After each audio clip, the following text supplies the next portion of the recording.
David Morrison stood in his daughter's bedroom doorway, staring at the disaster before him. Designer clothes covered every surface. Shopping bags from boutiques he'd never heard of littered the floor. And Emma, his 20-year-old daughter, lay on her bed scrolling through her phone, completely indifferent to his presence. "Emma, we need to talk." She didn't look up. "Can it wait? I'm planning outfits for Milan Fashion Week." "You're not going to Milan. You're not going anywhere until we address your situation." Emma finally glanced up, irritation crossing her face. "What situation?" David took a deep breath, steadying himself for the conversation he'd been dreading. "You've dropped out of 3 universities. You've wrecked 2 cars. Your credit card bills last month totaled $40,000 on clothes you wore once and jewelry you lost at parties. You have no job, no education, no direction, and apparently no concern about any of it." "I'm finding myself. Isn't that what people my age are supposed to do?" "Finding yourself requires actually looking. All you do is spend money I worked decades to earn, treating life like an endless shopping spree with no consequences." Emma sat up, defensive. "So what do you want? Another lecture about responsibility?" "No. I want you to leave this house, this city, and this lifestyle that's destroying you." He handed her a folder. "This is information about a farm in rural Iowa. It belongs to my college friend Robert. You'll spend the next 6 months working there. Real work, not Instagram poses. You'll live in a farmhouse with no designer amenities, no personal shoppers, no chauffeurs." "You're joking." Emma's voice was shrill with disbelief. "I've never been more serious. Your credit cards are cancelled. Your car is being sold. Your apartment lease ends today. You have 2 choices, Iowa or figure out how to survive in Manhattan with 0 financial support. Your decision." Emma stared at her father, finally realizing he wasn't bluffing. The shopping bags, the expensive lifestyle, the easy access to unlimited funds, it was all about to end. "I hate you," she whispered. "I know," David replied sadly, "but one day you might thank me." 2 days later, Emma stood outside a small farmhouse in the middle of Iowa cornfields, her designer luggage looking absurd against the rustic backdrop. Robert Miller, her father's friend, waited on the porch, a man in his 60s with calloused hands and a no-nonsense expression. "You must be Emma. Welcome to Miller Farm." His tone suggested he'd been warned about her attitude. "This is a mistake. I don't belong here." "Maybe not. But you're here anyway, so we might as well make the best of it." Robert showed her to her room, a small space with simple furniture, floral wallpaper, and a window overlooking fields that stretched endlessly. No TV, no Wi-Fi password offered, no luxury Emma had taken for granted. "Bathrooms down the hall. Breakfast is at 6 a.m. Work starts at 7. "Work?" Emma laughed bitterly. "What kind of work?" "Farm work. Feeding animals, collecting eggs, weeding gardens, whatever needs doing. Everyone here works, no exceptions." Emma spent that first night crying into a pillow that smelled like lavender and detergent, so different from her silk pillowcases. The silence was oppressive. No city sounds, no traffic, just wind and occasional animal noises. Morning came brutally early. Robert knocked on her door at 5:30. "Breakfast in 30 minutes. Get dressed."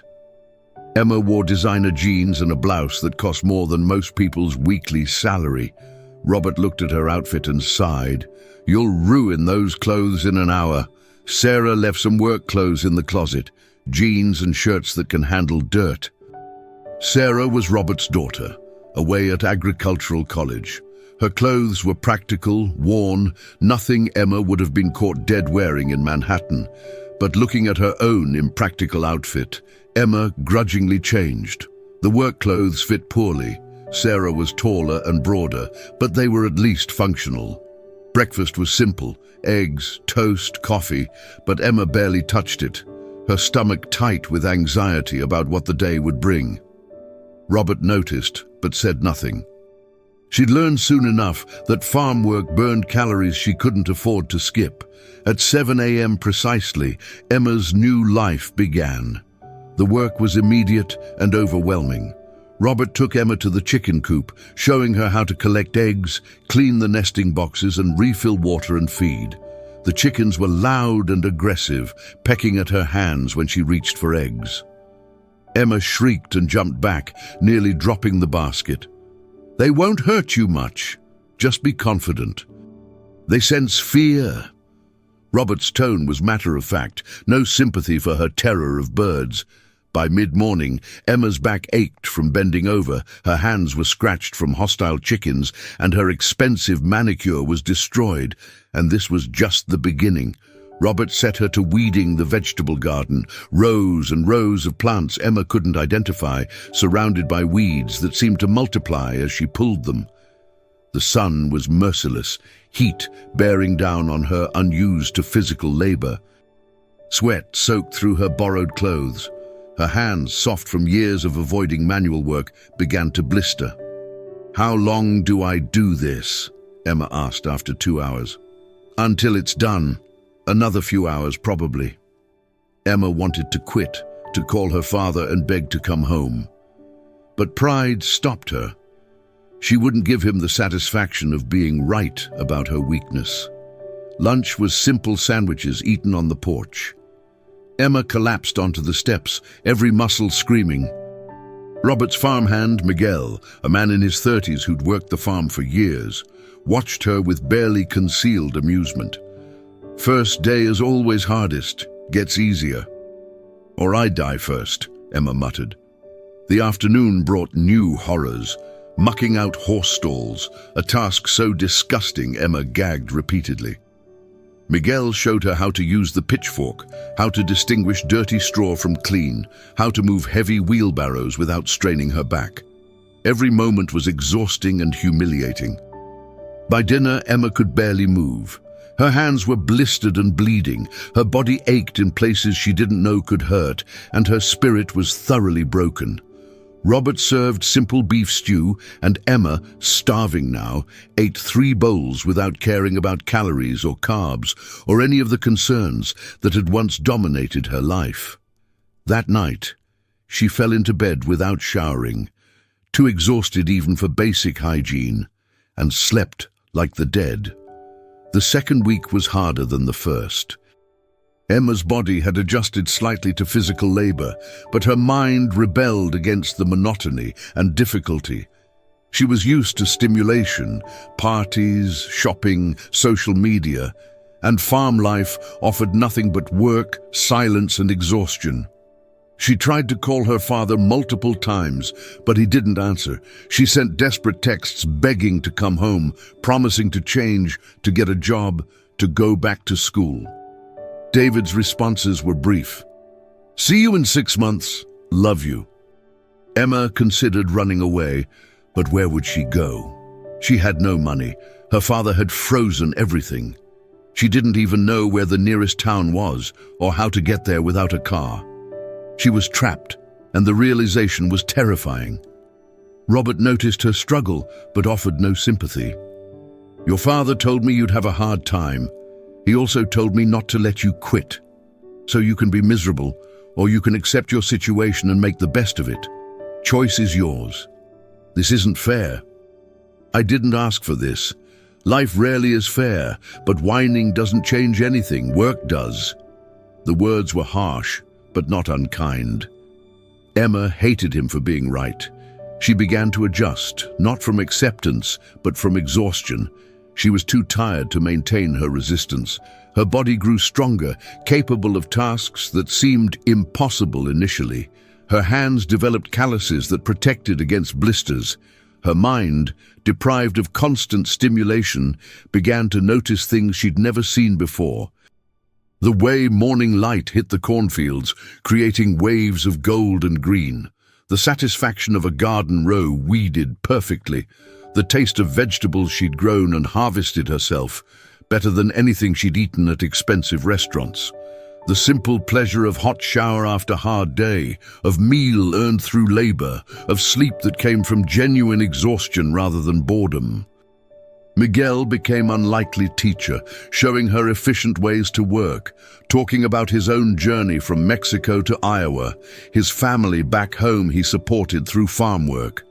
Emma realized with shame that she'd never thought about people like Miguel. Their struggles, their sacrifices, their dignity despite difficult circumstances. "Why do you work so hard?" she asked one day. "Because my family depends on me. Because work gives purpose.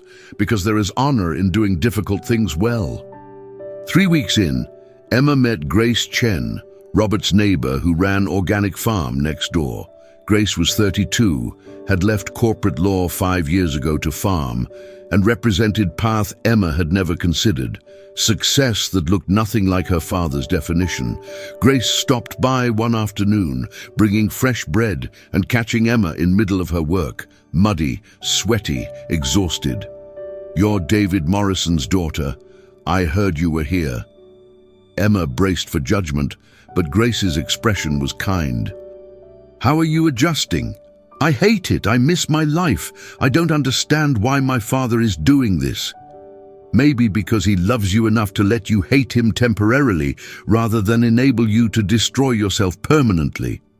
The words, similar to things Robert had said, hit differently coming from Grace, someone who'd chosen this life rather than had it imposed. Over the following weeks, Grace became mentor and friend. She showed Emma her operation, entirely organic, selling produce to high-end restaurants in Des Moines and Chicago, making comfortable living from land and labor. "I used to be you," Grace confessed one evening, sitting on Robert's porch sharing lemonade. "Not exactly. My family wasn't wealthy like yours, but I was on track for partnership at my firm, making 6 figures, living in Manhattan. I was also miserable, empty, medicating with shopping and drinking and meaningless relationships." "What changed?" "I visited a farm during corporate retreat, spent one afternoon picking vegetables, and something clicked. This was real. This mattered. The work produced actual value, food that nourished people. My legal work felt abstract and ultimately meaningless by comparison." Emma struggled to understand. "But you gave up so much: money, status, comfort." "I gained more than I lost: purpose, peace, community, connection to land and seasons and natural rhythms. My life now is harder physically, but infinitely richer spiritually." Grace's story planted seeds in Emma's mind. Maybe this wasn't just punishment. Maybe it was opportunity to discover something she'd never known existed. Life beyond consumption, identity beyond possession, purpose beyond pleasure. She began paying attention differently. Watching Robert tend his animals with obvious care, seeing Miguel's pride in perfectly planted rows, noticing Grace's deep satisfaction in harvest that represented months of labor. These people weren't rich, but they seemed content in ways Emma had never been, despite unlimited resources. Month 2 brought crisis that would accelerate Emma's transformation. Severe thunderstorm warning was issued, and Robert mobilized everyone to protect the farm before it hit. Animals needed securing, equipment needed storing, vulnerable crops needed covering. Emma worked alongside Robert and Miguel, moving faster than she'd thought possible, adrenaline overriding fatigue. The storm hit with terrifying force, wind that bent trees nearly horizontal, rain so heavy visibility dropped to feet, lightning that turned night to day. Power went out immediately. The farmhouse shook, and Emma genuinely feared they might die. Robert remained calm, checking structures, ensuring everyone was safe, dealing with emergencies as they arose. One of the horses panicked in the barn, kicking at its stall, threatening to hurt itself. Without thinking, Emma ran through the storm to help, her body moving on instinct built through weeks of work. She reached the horse, speaking softly like Miguel had taught her, calming it with touch and voice until it settled. When the storm finally passed and dawn broke over damaged but standing farm, Emma stood in the yard covered in mud and rain, exhausted and exhilarated. She'd faced genuine danger, contributed meaningfully, proven herself capable in crisis. For the first time in her life, she felt proud of herself for something she'd actually done, rather than something she'd bought or been given. Robert found her surveying the damage. "You did good tonight, really good. Most city folks would have frozen in panic. You acted." The simple praise meant more than any compliment she'd ever received. The following days were spent on repairs. Fences down, shingles blown off, debris everywhere. Emma worked harder than ever, discovering reserves of strength and determination she hadn't known existed. Miguel injured his hand during cleanup, and Emma took over his tasks without being asked, managing responsibilities that weeks ago would have seemed impossible. She was changing, not just physically, but fundamentally. The entitled girl who'd arrived was being replaced by someone competent, useful, capable of handling difficulty without collapsing. Grace noticed during one of her visits. "You're different. It's in your posture, your eyes. You carry yourself like someone who knows she can handle what life throws at her." Emma considered this. "I feel different, like I'm waking up from long sleep and seeing clearly for the first time." 3 months in, Emma experienced a moment that would define her transformation. She was working alone in the garden, weeding tomatoes in early morning, before heat became unbearable, when she realized she was happy. Not distracted, not entertained, not numbed. Actually genuinely happy. The revelation stopped her cold. She sat back on her heels, dirt under her fingernails, sweat on her face, wearing clothes she'd have burned 3 months ago, doing work she'd have considered degrading. And she felt more content than she'd ever felt shopping on Fifth Avenue or partying in the Hamptons. How was this possible? She'd lost everything, money, status, comfort, her entire previous life. But she'd gained something more valuable: purpose, competence, connection to work that actually mattered. She discovered that her worth wasn't determined by what she owned, but by what she could do, what she could contribute, how she could handle adversity. That evening, she called her father for the first time in weeks, without begging to come home. "Dad, I need to talk to you about something." David's voice was cautious. "What is it? Are you okay?" "I'm more than okay. I think I'm finally becoming who I was supposed to be. I was angry at you for sending me here. I thought you were punishing me, trying to humiliate me. But you were saving me, weren't you?" David's voice caught with emotion. "I was terrified I'd lose you to your own worst impulses. Shopping addiction, empty relationships, complete lack of direction. You were destroying yourself slowly. I didn't know if this would work, but I had to try something drastic. It's working. I'm not fixed. I still struggle sometimes with wanting my old comforts. But I'm different. I can work hard without complaining. I can face difficulties without falling apart. I can find satisfaction in simple things. Dad, I think you gave me greatest gift by taking everything away." David was crying now, not bothering to hide it. "I'm so proud of you, more than I've ever been, not because you're succeeding at farm work, though I'm glad you are, but because you chose to grow instead of staying bitter." They talked for 2 hours, really talked, sharing things they'd never discussed when Emma lived in luxury and superficiality. David told her about his own fears, of failing her as father, of spoiling her beyond redemption, of losing her to the empty life he'd accidentally created for her through too much indulgence. With 3 months remaining, Emma faced unexpected decision. Grace offered her partnership in the organic farm operation. "I've been looking for someone to help expand. You've learned fast, work hard, and have business sense I lack. Your father's taught you things about operations and marketing, even if you haven't realized it. We could do something special together." Emma was stunned. "But I'm just learning. I'm not qualified. You're more qualified than you think, and what you don't know, we'll learn together. Think about it. No pressure, but the offer stands." Emma considered this proposal seriously. 3 months ago, the idea of staying in Iowa farming for living would have seemed like nightmare. Now it was appealing in ways she couldn't have imagined. But there were complications. Her father's business in New York needed eventual succession. Her mother's side of the family, distant but judgmental, would be horrified if David Morrison's daughter became farmer. She discussed it with Robert, whose opinion she'd come to value. "What does your gut tell you?" "That I want to stay. That this work matters in ways my old life never did. But I also feel obligated to my father, to the business he built." "Your father built that business so you could have choices. He didn't build it so you'd feel obligated to continue something that doesn't fulfill you. Talk to him honestly about what you want." Emma called David again, nervous about how he'd react. "Dad, I need to tell you something. Grace offered me partnership in her farm. I'm considering accepting." The line was quiet for a long moment. Emma braced for disappointment or anger. Instead, David laughed, genuine, joyful laugh.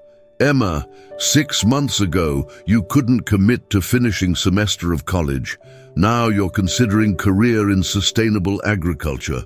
Do you understand how incredible that is? So you're not upset. You don't think it's waste of my potential. Potential is meaningless if it's not applied to something you care about. If farming gives you purpose, if this work fulfills you, then it's exactly what you should do. I didn't build my business for you to inherit it.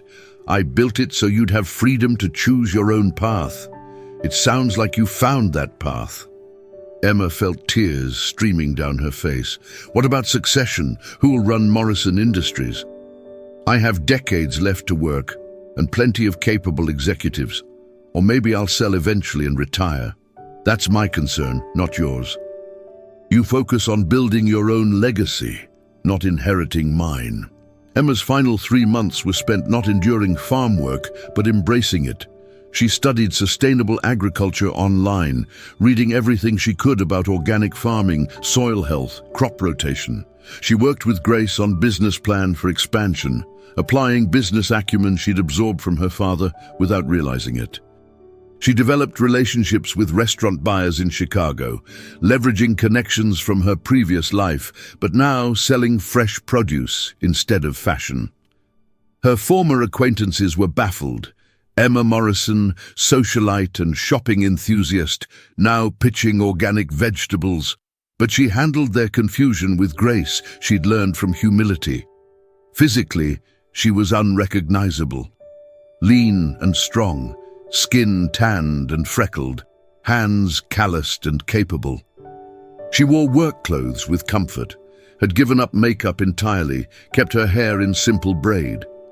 When her father sent photos from social media of how she looked 6 months ago, elaborate outfits, heavy makeup, carefully curated poses, she barely recognized herself.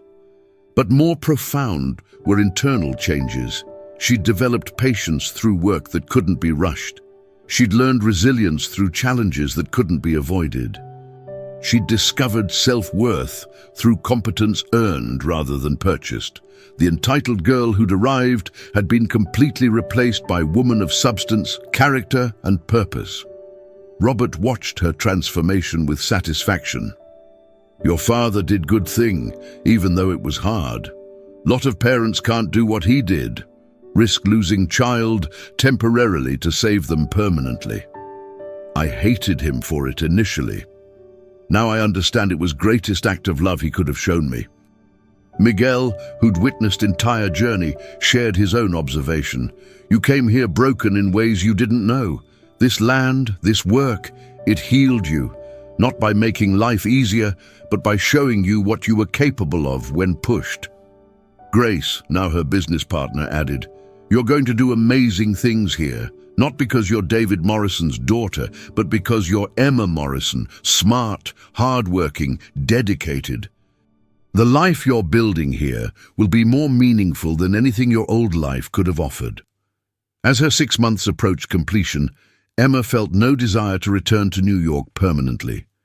She'd visit her father, maintain relationship, but her home now was here, in Iowa soil, in work that mattered, in community she'd built. 5 months in, David made unannounced visit to the farm, wanting to see firsthand how his daughter had changed. He drove up on a Saturday morning, finding Emma in the garden, harvesting tomatoes, completely absorbed in her work. He stood at the edge of the field, watching her for several minutes before she noticed him. When Emma finally looked up and saw her father, her face broke into radiant smile.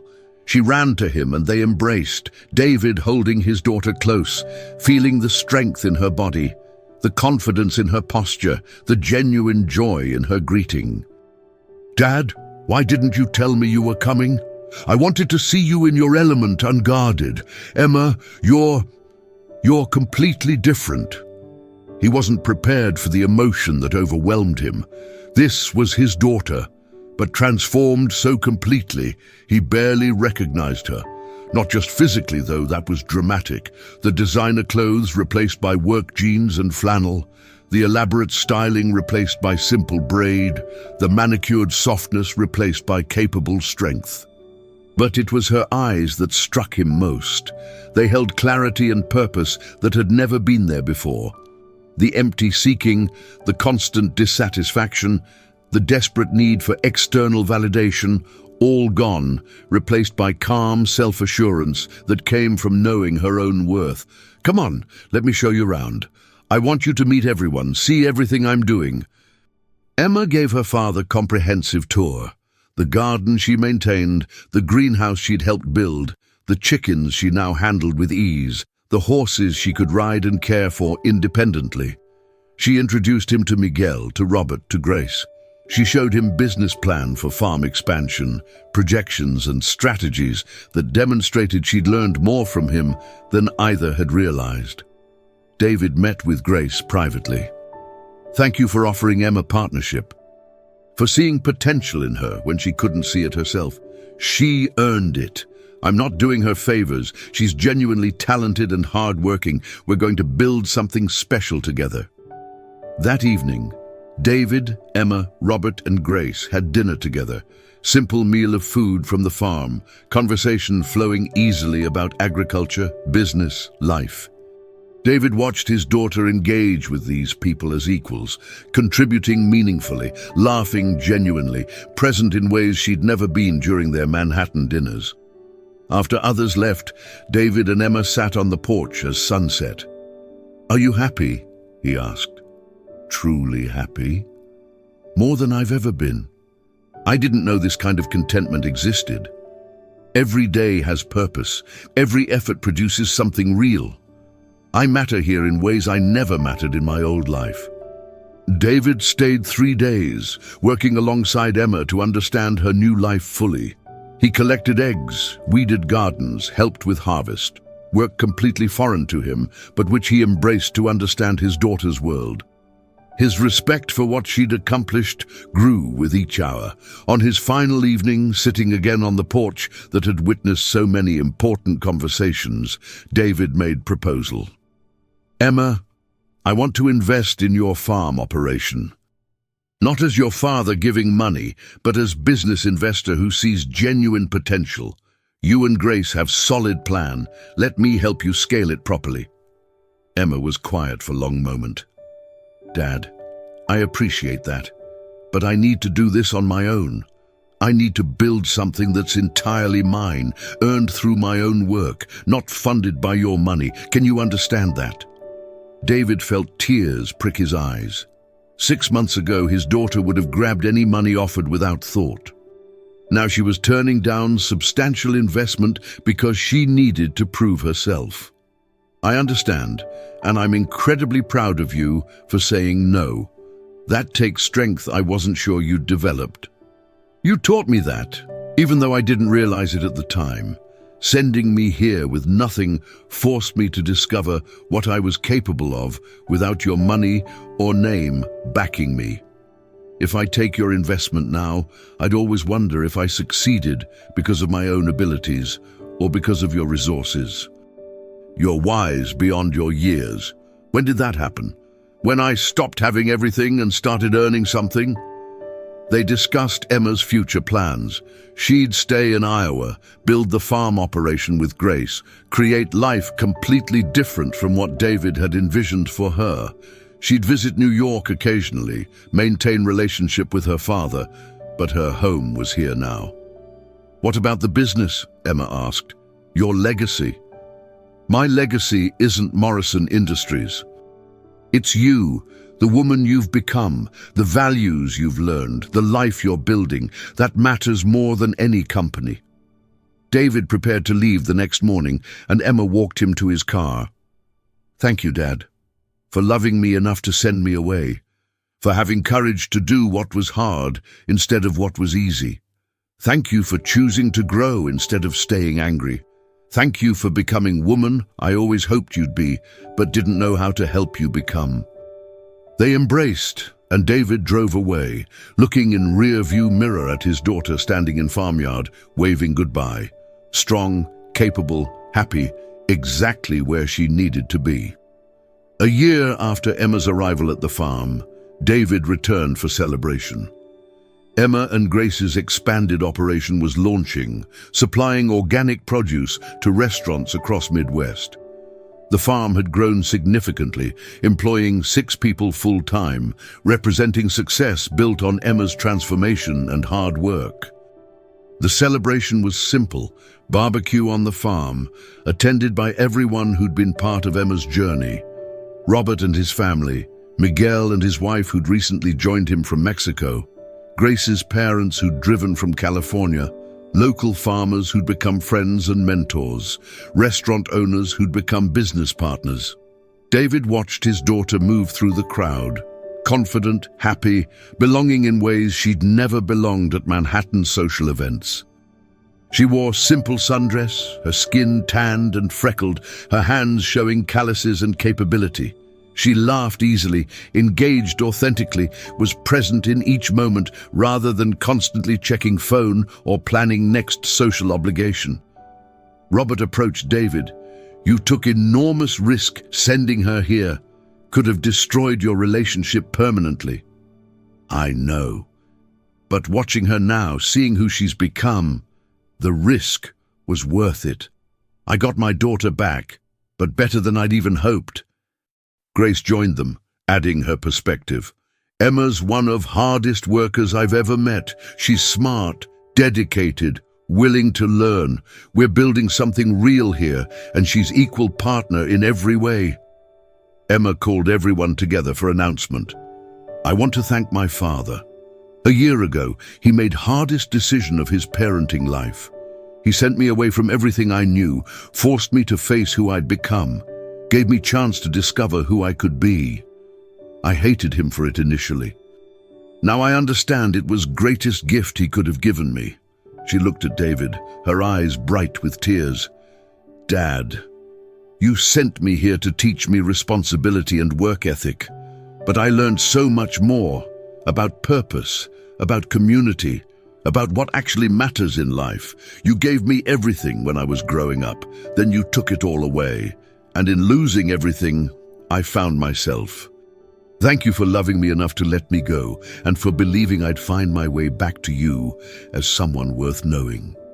David couldn't speak, overcome with emotion. He simply walked to his daughter and held her while everyone applauded. When he finally found his voice, he said, I sent you here hoping you'd learn discipline. Instead, you learned wisdom.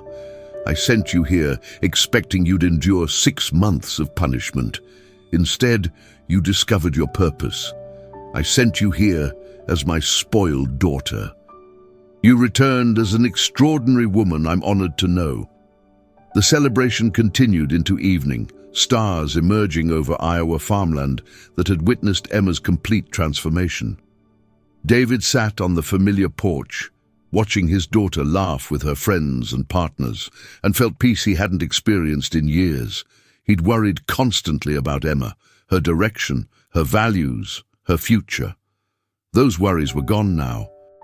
She'd found her path, and it looked nothing like what he'd planned for her, but it was authentic, meaningful, built on foundation of real accomplishment and genuine growth. She was happy in ways money could never have bought, successful in ways prestige could never have provided, fulfilled in ways privilege could never have guaranteed. As David prepared to leave the next morning, Emma walked him to his car one final time. "You know what the craziest part is?" she said. "I have less money now than I've ever had. I work harder than I ever imagined possible. My life is simpler than it's been since childhood, and I've never been happier. How is that possible?" David smiled, pulling his daughter close. "Because happiness isn't found in what we own, but in who we are and what we do with our lives. You own less now, but you are so much more. That's the secret I learned too late, but I'm glad you learned young." Emma watched her father's car disappear down the long driveway, then turned back to the farm.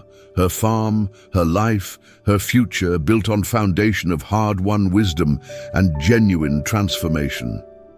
The spoiled girl who'd arrived a year ago was gone forever, replaced by woman who'd discovered that true wealth was measured not in bank accounts but in purpose, not in possessions but in relationships, not in comfort but in character forged through challenge overcome. She had everything that mattered, and it had cost her everything she'd once thought was essential. That was the paradox her father had understood, and she'd finally learned. Sometimes we have to lose everything to discover what's truly valuable. Sometimes the greatest gift looks like the harshest punishment.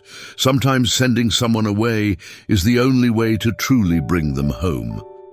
Emma returned to her work, to her life, to her purpose, grateful for father who'd loved her enough to risk losing her, for farm that had taught her who she really was, for transformation that had cost her comfort but given her something infinitely more valuable: herself.